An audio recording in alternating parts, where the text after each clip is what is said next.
আসসালামু আলাইকুম। আসছি মালয়েশিয়ার কেল টাওয়ার দেখার জন্য। দেখতেছেন এটা হচ্ছে কেল টাওয়ার। তো আমি আসছি কেল টাওয়ার দেখার জন্য। ওই পাশে দেখা যাচ্ছে যে সাতু মালয়েশিয়া দেখছেন। এশিয়ার ভিতরে সবচেয়ে বড় টাওয়ার, মানে বুর্জ খলিফার পরপরে এটার অবস্থান। তো আমরা আসছি এখানে কেল টাওয়ার দেখার জন্য।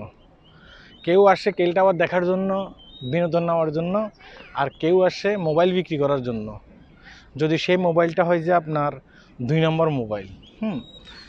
ওই যে সামনে সামনে একটা দৃশ্য, যারা এখানে আসবেন আপনারা দেখবেন যে সামনে যে দৃশ্য, ওই কোনায় আমাদের বাংলাদেশি 3 থেকে 4 জন ব্যক্তি বসে আছে। তো 3 থেকে 4 জন ব্যক্তি ওখানে বসে আছে।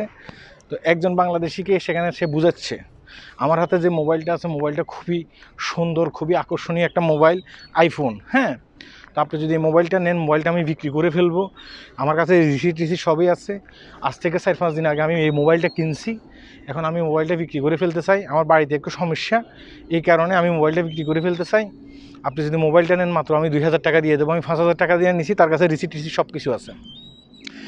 তো আমি তো আবার এইসব বিষয় নিয়ে একটু কথা বলি, আপনারা জানেন যারা সোশ্যাল মিডিয়া ব্যবহার করেন। তো আমি বললাম যে মানে আমার কাছে আমি দূর থেকে শুনতেছি। তো সেখানে আমি গেছি, আমি যাওয়ার পরে বলতেছে ভাই এই মোবাইলটা আমরা বিক্রি করবো। মোবাইলটা এত টাকা এই ট্যাবে। পর আমি মোবাইলটা হাতে নিয়ে একটু দেখলাম, আইফোন সেটা ঠিক আছে, এটা কফি আইফোন। এটার ভিতরে আপনার যেই আপনি যদি ভিডিওটি দেখেন, তখন আপনি বুঝতে পারবেন যে ভিডিওটি হচ্ছে একবার নর্মাল ভিডিও। ভিডিও নর্মাল, ছবি একবারে নর্মাল আসতেছে। তারা কীভাবে এটা যুক্ত করছে সেটা আমি জানি না। দেখতেছেন এখানে অনেক মানুষ কিন্তু আছে। তো তারা কিভাবে সেটা যুক্ত করছে সেটা আমি জানি না। আইফোনের কাভার টাভার লাগাইছে নাকি, এটা আমি ভালো করে বুঝি না। তো আপনারা যারা মোবাইল কিনবেন, মোবাইল সম্বন্ধে আমার আইডিয়া নেই, যারা মোবাইল কিনবেন, আপনারা কখনও এইসব প্রতারকের হাত থেকে মোবাইল কিনবেন না। আমাদের বাংলাদেশে অনেক ভাই এখানে বিনোদন নেওয়ার জন্য আসে।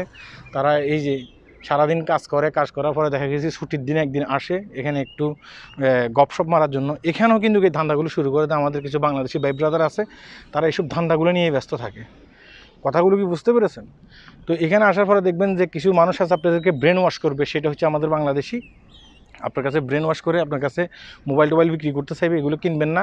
যদি মোবাইল কিনতে হয় একটু টাকা পয়সা দিয়ে ডাইরেক্ট মার্কেট থেকে মোবাইলগুলো কিনবেন, যেহেতু এখানে আপনার পরিশ্রমের টাকা। সারাদিন পরিশ্রম করে কিছু টাকা ইনকাম করেন। 1 মাস ইনকাম করার পরে অনেক ক্ষেত্রে একটা ফোন কেনা যায় না, তার মধ্যে কিছু টাকা দেশেও পাঠাইতে হয়। এই কষ্ট করে কিন্তু টাকা ইনকাম করেন, সেই টাকা এভাবে এই যে আমি আবার দেখাচ্ছি জায়গাগুলো। এই যে আমার পিছনে যে জায়গাগুলো দেখতেছেন, এখানে আমাদের অনেক বাংলাদেশি ভাই ব্রাদার কিন্তু বসে থাকে। তারা ধান্দা করার জন্য বসে থাকে। তো তারা অন্য দেশের মানুষজনকে কিন্তু ধরে না।